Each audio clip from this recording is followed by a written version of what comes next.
All right, listen up everyone, because what I'm about to share could completely shift how you look at land investment in Kenya. Now, I want you to say this with me. Land banking is not about building my dream home, it's about building my dream wealth. That's right, because too many people approach land buying emotionally instead of strategically. But we're not here to do what everyone else does. We're here to think like investors, not settlers. So, let's talk about a golden strategy that the wealthy understand well. Investing in areas close to new government or industrial projects. This is where serious money hides in plain sight. Picture this.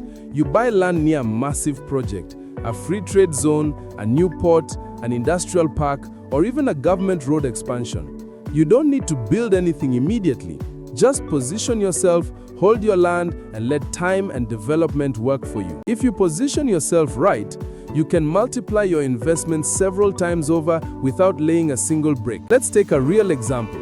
Konza Technopolis, what we call Kenya's Silicon Savannah. Some people ignored it when it started. But today, investors are pouring in, companies are setting up, and those who bought land early are smiling all the way to the bank. And that's not all. Look at Naivasha Dry Port or the Lapset Corridor linking Lamu to Ethiopia and South Sudan. Every inch of land around those projects is appreciating fast. Why? Because where government money goes, growth follows.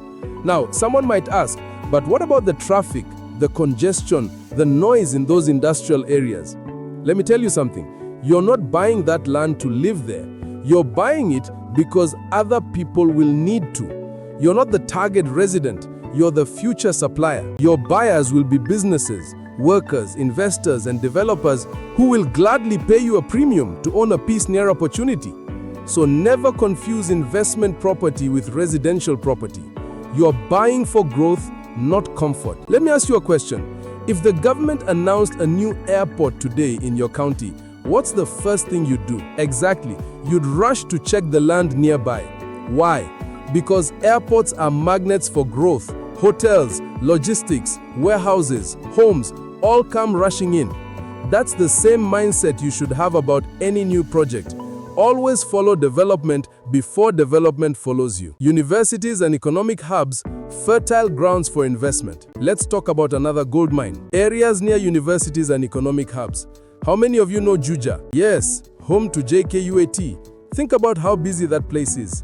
Students, lecturers, businesses, hostels. That means constant demand for land and housing. When you buy land near a university, you're tapping into a permanent market. Those students may leave, but new ones will always come. That's the beauty of it. It's recurring demand. And it's not just Juja. Think of Kikuyu, Kitengela, Kangundo Road, all places that were quiet a few years ago but are now booming because of the population moving closer to schools and workplaces. You see, universities don't just bring education, they bring economies. So when you see a university, see opportunity. The secret is to invest before the buzz becomes public. By the time billboards go up, prices have already jumped. So go where the institutions are building next. Go where the future is forming now. Don't buy where you want to live, buy where others will need. Let me tell you something that changed my life. I stopped buying land where I loved, and I started buying where others would need. That's a mindset shift, because most people buy land emotionally. They say, oh, I love the scenery, or it's near my home village. Listen, your feelings don't pay appreciation. Demand does. You must train yourself to think strategically. 20 years ago, people laughed at Ngong and Kiselian. They said it was too far. Today, if you check prices there, you laugh back. The same with Kikuyu and Nachu. Back then, nobody wanted them, but when the Southern Bypass came in and the Nairobi-Mau Summit Highway started, boom, prices shot through the roof. And that's the point. I don't buy emotionally, I buy intelligently. I own plots in areas that truthfully, I don't even like. And people ask me, why would you buy there? And I tell them, because I'm not the one who will live there. You're not buying a home, you're buying the future. Let me say that again. You are not buying to live, you are buying to sell. You are not purchasing comfort, you are purchasing potential. Now listen, successful land bankers don't guess, they study migration patterns. So let me ask you, where are people moving to from Nairobi right now? Yes, Those are the magic zones. Nairobi is getting more expensive every year, so people are naturally moving to nearby, affordable areas. When people move, they bring demand. When demand comes, value rises. And when value rises, those who position themselves early win big. It's really that simple.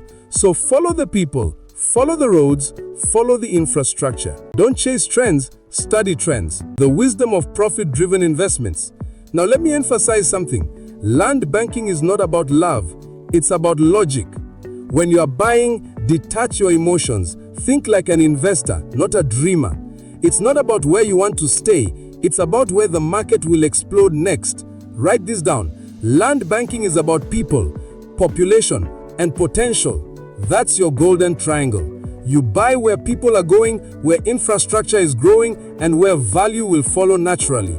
And remember, your goal isn't just to make money, it's to create generational wealth. This is how you build an inheritance without breaking your back. Buy, hold, wait.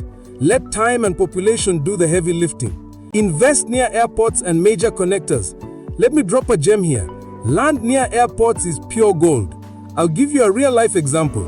Our estate off the Southern Bypass, about 30 minutes from Jomo Kenyatta International Airport. Why did we choose it? Strategy. It's close to the airport, off the expressway, and on a key corridor. Perfect positioning. And do you know why that matters? Because airports attract everything. Hotels, logistics, housing, all come rushing in.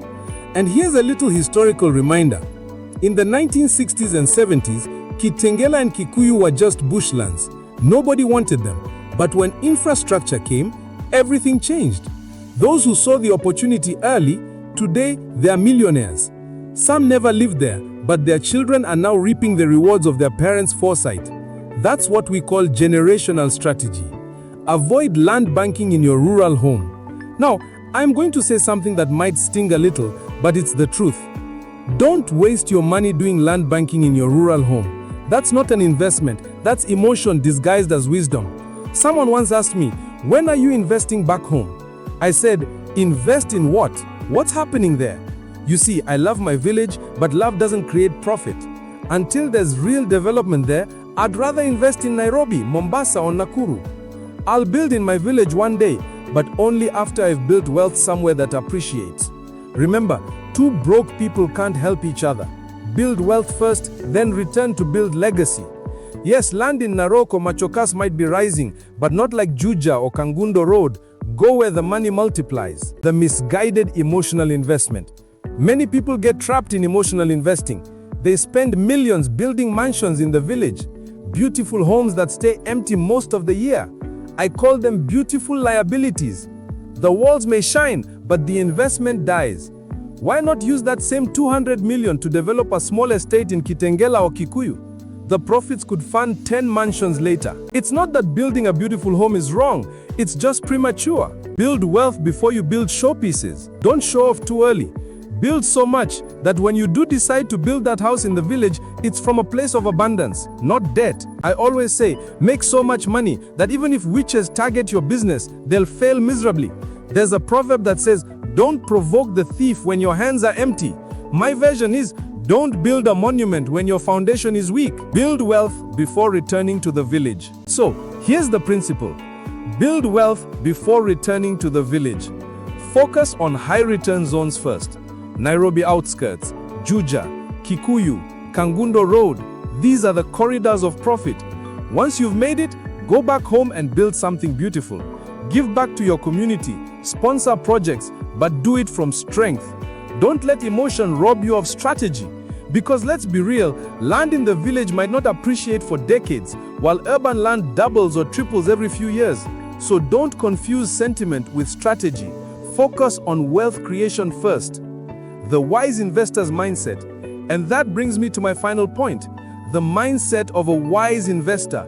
A wise investor doesn't chase emotions, he chases opportunity. He doesn't buy for pride, he buys for profit. He doesn't wait for everyone to believe in his decisions, he moves before they see the vision. Because by the time everyone believes, the opportunity is gone. So my challenge to you today is this. Stop thinking like a land buyer and start thinking like a land banker. Because the one who sees the future before others do, controls it. So go where the projects are coming, where roads are being built, where industries are rising. Don't be sentimental, be strategic. Don't buy where you want to live, buy where others will need to live. That's how you turn soil into gold and vision into generational wealth. Investment